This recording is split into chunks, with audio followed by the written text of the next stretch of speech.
Hello, I'm Belkys Perez. Today on Coral Gables Now, learn about a program that many residents already participate in to help abused and neglected children. A financial expert warns of falling victim to Ponzi schemes. And the city turns 85. Those stories and much more. Coral Gables Now starts right now.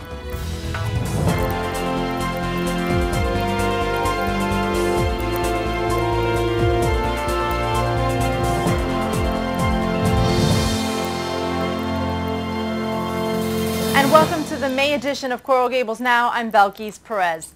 More than 1,000 college students from around the world gathered at the University of Miami for a summit to find ways on how to green our environment, among other topics. Rodolfo Roman was there and he has this story. Former President Bill Clinton paid a visit to the University of Miami in an effort to jumpstart a movement that will help those in need and the environment. At the same time, he told the student body to move forward with their dreams. We can change the world. This is the message spread around the University of Miami campus. The Clinton Global Initiative University paid a visit to Coral Gables last month. More than 1,000 students from across the world attended the three-day event to hear former President Bill Clinton on how to save the environment, education, and climate change. It makes us feel like we can make a difference, like our commitments can actually help students, in our goal in particular, just help students accomplish higher education, which previously would not have been potentially something they would have considered. A packed Bank United Center watched a forum where panelists spoke on different ideas on how to conserve energy and even gas. The Clinton Global Initiative event also brought up the stars who have themselves started organizations that are helping those in need. Hip-hop artist Pharell started a company promoting clothing using plastic. And spread this, not only spread this product, but spread the mentality of, look, making things out of plastic is not like the end game, it's not the answer. But if you're recycling the plastic, at least you're not making any more, and we're certainly not touching the trees. Workshops were also held dedicated to finding solutions for countries like Haiti, a country devastated by a deadly earthquake in January.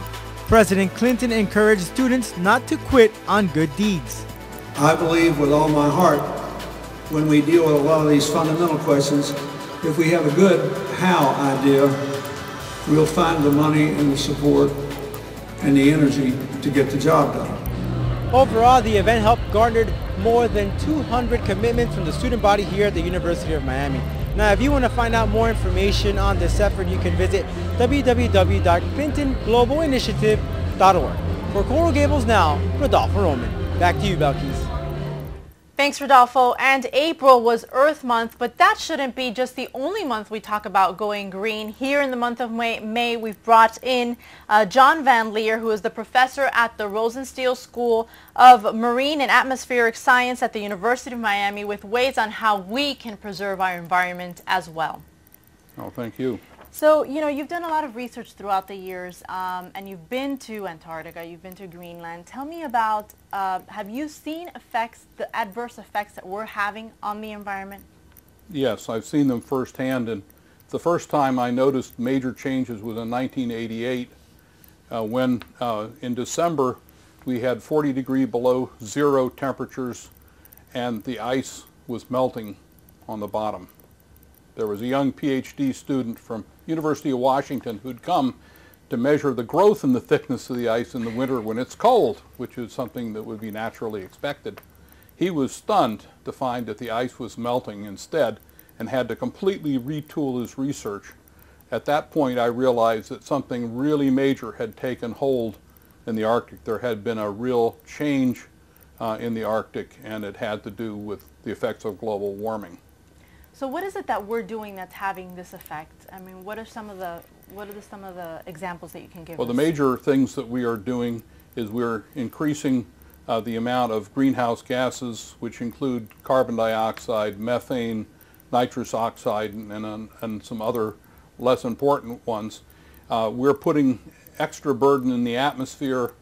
They know how much CO2 there's been in the atmosphere by looking at ice cores. They can go back now 1 million years, and we can say that there has never been a time in the last 1 million years when there was so much CO2 in the atmosphere as there is today. And the worrying part is it takes the world about 100 years to 200 years to respond once you change the amount of CO2 in the atmosphere. Wow. So we have just begun to see the Earth's response, and that response includes melting of glacial ice, which is occurring both in Greenland and in Antarctica, and it's accelerating at a rate of 5% a year. That's like compound interest. If you have a bank account and you're earning 5.5% a year, and you leave the money in the bank account for 100 years, pretty soon you have a lot of money in that bank account because the interest compounds. Well, this 5% acceleration per year is compounding like interest. So it's going to lead to very high sea level rise. And the Miami-Dade Climate Change Task Force, on which I sit in the Science and Technology Committee, has forecast sea level rise for the next century, and we are expecting at least 1.5 feet within the next 50 years, and between 3 and 5 feet of sea level rise within the time remaining to 2100. Now, since we made that projection originally nearly 2 years ago, new data is coming in, which means we may have to increase the amount of sea level that we're forecasting. Maybe we need to add another foot. Wow. We're in deliberations about that right now. So we don't see much of anything that's going to stop this.